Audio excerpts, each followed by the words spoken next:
Let's take a talk through all the armies in 40k and which ones are the strongest and the weakest at the moment.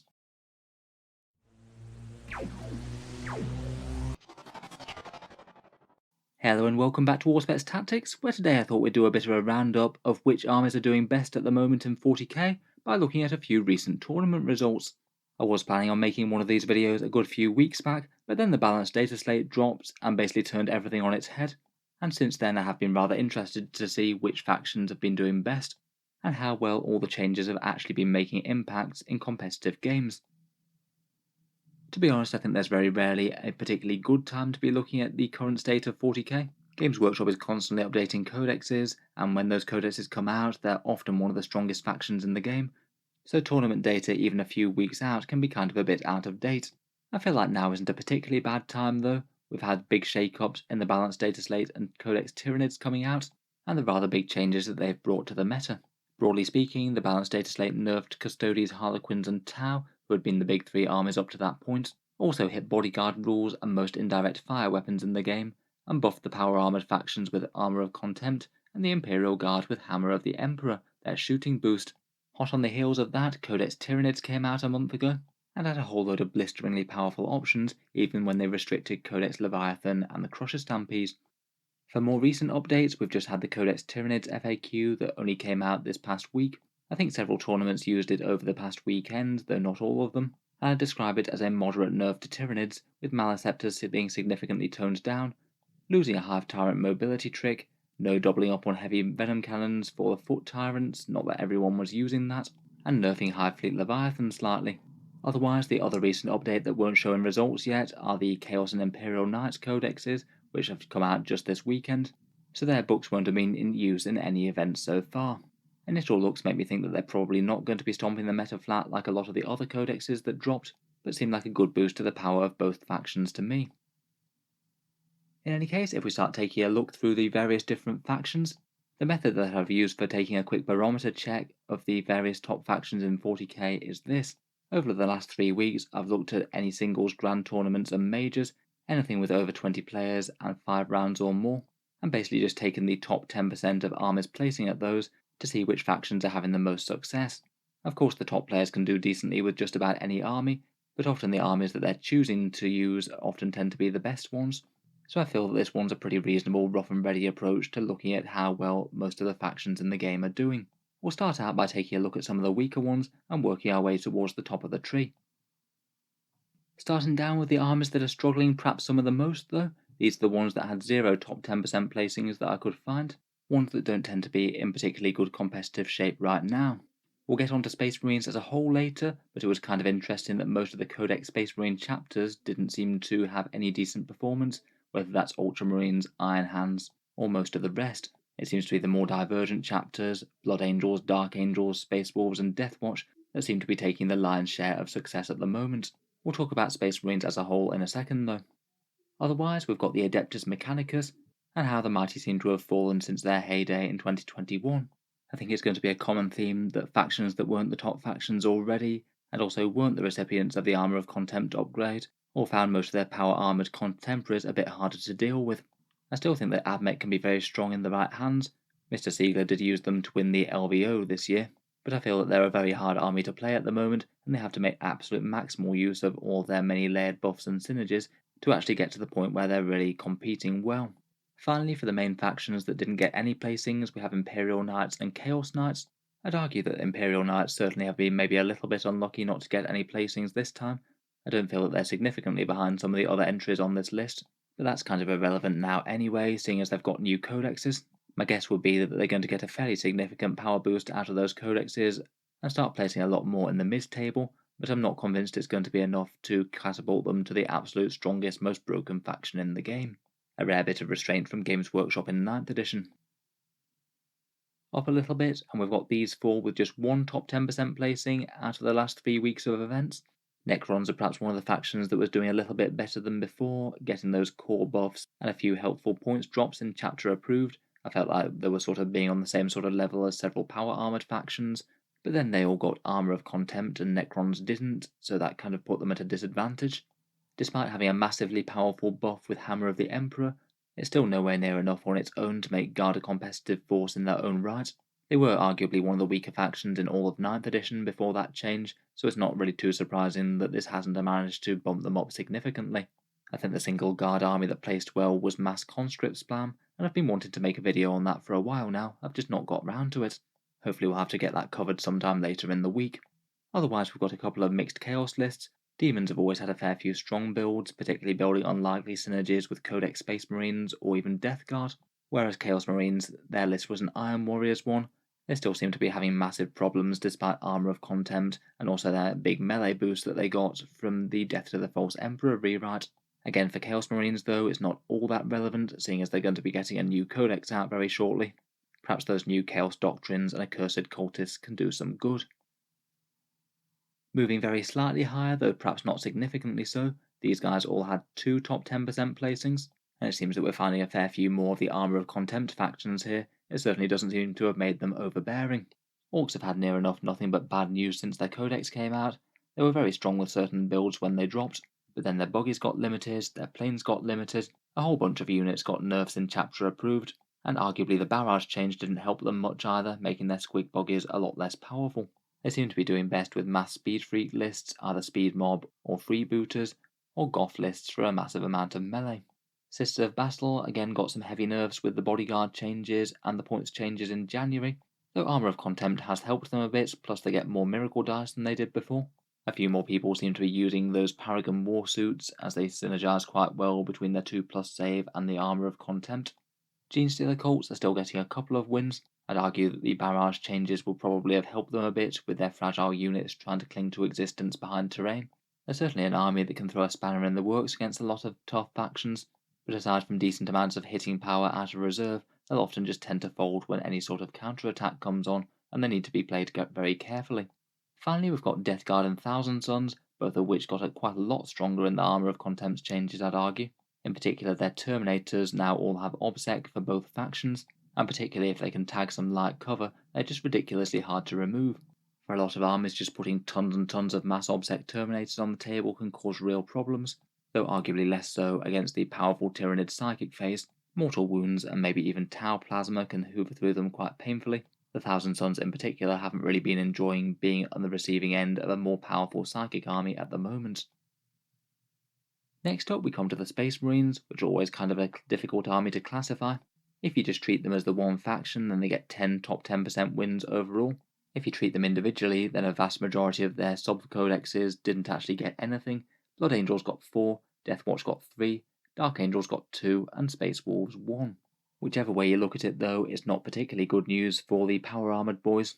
Space Marines and their sub-factions always tend to be quite well represented at events, and their win rates just aren't particularly high by any measure. I'd say perhaps the biggest surprise out of these was just how well Blood Angels are doing. There's probably just a bit of random chance as to which Marine lists wind up doing well. Certainly before the balanced data slates, Blood Angels weren't particularly considered one of the strongest factions out of Marines, but I can't deny that Armour of Contempt will have helped them a fair bit. Sanguinary Guard, being one of the best units in the Codex with their 2+ save and no invul, really like it quite a lot. Death Company got a fair bit cheaper and chapter approved as well, and again with Armour of Contempt plus their 6+ Feel No Pain, they are going to be a pain to get rid of. Always good to see the Sons of Sanguinius having a bit of unlikely success. The other success stories are Deathwatch with 3 top 10% placings, good OBSEC, squads that can mix in Terminators, plus an interesting Army of Renown that can deal some mass damage with some big command point stratagems. Dark Angels I think are always going to remain one of the top Space Marine factions until all the codexes are rewritten. All their generic choices are excellent, and Deathwing Terminators are particularly obnoxious to remove now. And Space Wolves also pick up a placing as well. They're one of the armies that can stack massive amounts of melee damage on any one unit. When all their combos go off together, there's very few things that they can't remove with a decently tooled up melee squad. As a whole though, I'd probably rank Space Marines on the same sort of level as most of the armies that have got 2 wins. They have had some success with some sub-factions, but a lot of them have just fallen by the wayside. When you've got so many sub-codexes, it's perhaps not too surprising that a few of them do well, even if it's just by chance, even if a lot get 0 high placings. Moving up into a slightly higher tier now, these are the armies that are looking a little bit stronger at the moment in the meta. Just in terms of raw wins, it appears that for the Imperium, the top factions at the moment are Grey Knights with 5, and the Adeptus Custodes with 6. The Grey Knights have been doing solidly since their book came out. Despite small points bumps, Dreadnoughts and Interceptors both remain pretty decent, and Armour of Contempt seems to have treated the other units in the book just fine as well. The Terminators are maybe a little bit more tempting than they were, but in particular Paladins became a very, very interesting choice indeed. They just weren't taken all that much before, but because they can access the spell Armoured Resilience, it means they can get +1 to their armor saves. That does stack with the Armour of Contempt rule, and then when you stack that with the Tide of Shadows, it essentially means that your Paladins can get all the way down to a -1 up save, as ridiculous as that sounds. It basically means that if you're shooting a Paladin squad with the spell up and the Tide of Shadows active, even if you have a weapon like a plasma gun that's AP -3, they're still going to be laughing that off on a 2+ armor save. Having access to an absolute anvil unit like that can certainly help out, and just add to their current repertoire of jumping around teleportation tricks, mass mortal wounds, and fairly decent melee.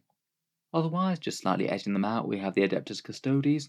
Despite the amount of doomsaying and gnashing of teeth when their stratagems were nerfed, at least by this measure they're still remaining the top Imperial faction, though of course they have been toned down significantly from where they were before. A few of their core stratagems were limited to infantry or one use only, and a few of their units became a lot less use as they don't get OBSEC besides the troops. It made things like their Terminators and Wardens a lot less useful. Despite that though, they still seem to be doing kind of fine. You can field an entire army of Custodian Guards and it won't really be a wrong choice. The bikes are still powerful. Stacked Shield Captains and Trajan Valorous are both amazing, and you can also go very vehicle heavy with Forge World as well, with their Dreadnoughts and Fire Support both being decent too. I'd actually argue that Games Workshop managed to do quite well with the Custodian's nerf, still in a very solid position and better than the majority of 40k armies, though perhaps no longer one of the top 3 factions in the game. Talking of those though, let's get on to the Eldar. I thought I'd summarise the Eldari all at once. The Craft Worlds list seemed to rank 3rd out of all the armies on this measure at 9 top 10% placings, and the other Eldar factions aren't all that far behind. Harlequins are still showing strong with 5 top 10% lists, Drukhari also have 5, and Mixed Eldari, almost always with very heavy Harlequins, also come in pretty strong with 3. If you went back to before the balanced data slate, then this would look very different indeed. Harlequins were just absolutely running rampant and had some of the highest wins just about in any point in 40k's history. But now they seem to have been toned down into the position of just a decently strong army. People are using far less Void Weavers since they went up to a pretty princely 130 points, and with an army with so limited options, it generally seems to be the standard troops and Star Weavers that are having the best time. I'm perhaps not too surprised that a fair few armies do seem to be using Harlequins as small detachments. I think you can get a fair bit of value out of the Harlequins army list even at a small points level. Take some of the best and most interesting stuff, then use the Craft Worlds or Drukhari slots to fill in roles that they don't do quite as well. It does seem though that Craft Worlds perhaps have slightly overtaken them now. Since the book dropped, to me it did feel like they always had the potential to be a very strong army. Everyone had just got overexcited about the Harlequins because they were clearly the stronger of the 2 factions within the book. They largely managed to escape just about any nerfs in the balanced data slate, arguably besides their artillery getting a bit worse as they used to rely on that quite a bit, but they can still do some pretty crazy stuff with tooled up aspect warrior squads, Baharoth and Swooping Hawks managing to pulverise a lot of the enemy with very little engagement. Mass Farseers, particularly in Ulthwig, can do a lot of work, and the Hail of Doom custom craft world that boosts up shuriken power, that can also be a really strong option as well. Big blocks of Dire Avengers and Wind Rider jet bikes can be decently damaging to just about anything in the game, particularly if they have Doom and Jinx going. Otherwise, Drukhari is still doing pretty decently.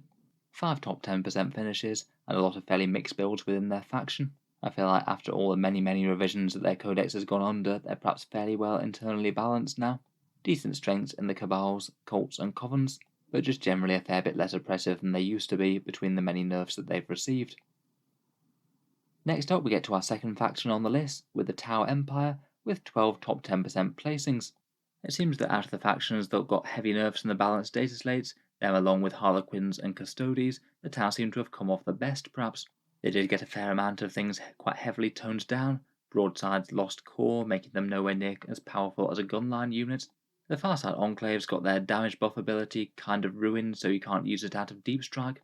Their Montcar ability is now more about movement and doesn't give you extra AP up close, and they seem to be the army that actually triggered Games Workshop to make that barrage weapon nerf. -1 to hit and also a +1 to your saving throw is really quite good against a low ballistic skill faction with low AP barrage weapons. However, obviously by these results, Tau don't seem to be faring too badly whatsoever. arguably because the absolute core of their army wasn't really toned down all that much, and that's the big blocks of crisis suits buffed up by commanders. They didn't really lose all that much besides a bit of Montcar damage, and being a bit less likely to take things like air-bursting fragmentation projectors. The big heavy-hitting crisis suits armed with things like dual plasma rifles and a cyclic ion blaster are still running very strong. In particular, plasma rifles got to be an absolutely excellent profile to spam loads of, with things like Armour of Contempt Terminators running around that actually care about the AP-4. Otherwise, while their slightly slower gunline elements have suffered a little bit, broadsides losing core certainly hurt. They still have plenty of other decent options in hammerheads and storm surges, and I'd argue that broadsides still do remain usable, maybe more with the heavy rail rifle and plasma rifle loadout more than smart missiles. Add some Kroot hounds, and maybe breaches and devilfish to take some objectives, and likely fill them in Tau Sept with some ethereal support, and you've still got a fast mobile army that's going to be able to hoover up quite a lot of other factions' forces, and just blast really quite a lot of forces off the table with heavy firepower on the move. Finally though, let's talk about the Leviathan in the room, which I'm sure to just about no one's surprise, the Tyranids really are topping this list by so much that it isn't even funny. Out of those top 10% placings, 42 of them have gone to Tyranids. That's 37% of all of them overall that I looked at, and it is kind of ridiculous when you compare it to the next closest runner-up in Tau, who only got 12. Going off the individual weeks, it doesn't even look like Tyranids have particularly suffered post their FAQ. These wins are pretty evenly spread out over the 3 weeks that the games were played, though I guess it does kind of stand to reason that their win rate will suffer at least a little bit due to their FAQ nerf. I've talked about what's making Tyranids strong a couple of times on the channel, and I did a video where I reviewed a fair few of their top lists if you'd like to search that up at some stage. Really though, they do have an awful lot of good things going for them, and it still seems to be accumulating in them being by far the best faction, to the extent where they're looking pretty oppressive. First up, in the HQ section, Hive Tyrants feature in every list, most commonly with the Reaper of Obliterax's great Bonesword melee weapon. Stick that on a Flyrant, and it'll get it exactly where it needs to go, chop up some things, and then usually be able to bounce back to safety with the overrun stratagem. Or you can opt for the slightly slower moving melee powerhouse that is the Hive Tyrant on foot. Trading off for the speed, he's significantly cheaper and also comes with a heavy venom cannon to put some hurt on some tanks. Harpies are perhaps one of the most undercosted data sheets in the entire game at the moment, a flyer with the equivalent of 6 super las cannons, plus some shooting, plus bombs, plus extra tricks of getting into melee and more maneuverability than most flyers. If there was ever a unit the Games Workshop just needed to increase the points on a little bit, then it seems to be these guys. Their psychic phase will belt out quite a lot of mortal wounds, particularly between Zoanthropes and Neurothropes. The Maleceptor was of course toned down a bit, though I still think it's usable. It'll pretty reliably get you somewhere between 6 and 10 mortal wounds, not too bad for an 170 point monster that's also very tough. The main hive fleets that seem to be played often tend to be Leviathan, particularly for the transhuman physiology on things like warriors and synapse creatures, or Kraken for a lot of mobility. They've got some nice utility objective stealing tools in the Death Leaper and the Parasite of Mortrex. If you give one of those the Warlord traits, then you can make them OBSEC encounters 5 models, which on pop-up threats or very fast movers can easily sweep away enemy objective holders. Tyranid warriors make a lot of appearances as an all-around efficient core unit to layer the various buffs on from the codex, particularly in Leviathan with the transhuman thing, and the powerful new Synaptic Imperatives rule means that you can get entire army 4+ invul saves for a turn, and then also big boosts to range or melee damage, or to casting your psychic powers. As I mentioned previously, the FAQ has toned down a few aspects of this. The Maleceptors have basically had their mortal wound output almost cut in half. Typically you'd have them averaging more like 8 or 9 wounds with a bit of support now, rather than something like 15, though I'd argue that's still not particularly bad, it's just not quite as ludicrous as it was. Hive Tyrants have lost one of their tricks to just jump straight off the board after fighting, they now have to actually be a little bit clever with positioning with Overrun. And Hive Fleet Leviathan did have its Synaptic Imperative psychic power toned down quite a bit, is now likely to be going on core warriors rather than on other random big bugs. Still though, my prediction after those nerfs is that Tyranids are still going to remain comfortably the strongest faction in Warhammer 40k. I think there's quite a lot of strengths within the codex that they haven't really been drawing on quite so much, as basically every single list has been running one Maleceptor if not more. I'd argue though if Games Workshop does manage to tone Tyranids down a bit, then the competitive 40k meta is actually looking a fair bit better than it has been for a fair amount of the year. But I feel that Codex Tyranids probably does need at least another nerf or so. Even a couple of simple things like a slight points bump for the Harpy, and maybe the same for Hive Tyrants, might go some way. Overall, just to finish up, here's a quick breakdown of the armies and how many placings they've got in the top 10%. As you can see, the table's just absolutely dominated by Tyranids, taking 37% of placings with 42 wins. Next up we have Tau on 12, then Craft Worlds on 9, Custodies on 6, Grey Knights, Harlequins and Drukhari all on 5. Space Marines, it kind of depends on how you take them. They're either 10 when combined all together, or a 4, 3, 2 and 1, and then the other factions making up the last quarter. In general though, this certainly aligns with what I was predicting, Tyranids being the dominant faction by far, and then Tau, Craft Worlds and Harlequins maybe being the runners up to this. I feel like Harlequins might just be a tad underrepresented here, as they make up a major share of any of the mixed Eldari lists and allies to Drukhari or Craft Worlds. So anyway, as always, I look forward to hearing what you have to say. How do these placings tally with your own experience of 40k at the moment? And what, if anything, will be your next changes to make to try and restore a little bit more balance to 40k, levelling up the weaker factions, and perhaps nerfing Tyranids or the other stronger ones? I guess we might have a while to wait with the next balanced data slate whenever that comes. Seems like that's probably going to be around about 2 or 3 months out at the very least. If you've enjoyed the video, feel free to subscribe to Auspex Tactics, where I'll certainly keep the regular 40k videos coming, and I'll certainly keep up with some regular spot checks on how the meta's doing from time to time. Finally, if you have been enjoying all the videos on the channel, I would just like to quickly mention that Auspex Tactics does have a Patreon page, and you can find that down in the video description below. Channel patrons do get a fair few advantages, seeing certain videos early, regular votes to see what sort of things come next on the channel, and automatic entry into the regular prize giveaways with a chance to win some really big model kits each month. If any of that sounds good to you, or you'd just like to help support, the link is down in the video description. In any case, a massive thank you for listening, and I'll hope to see you guys next time.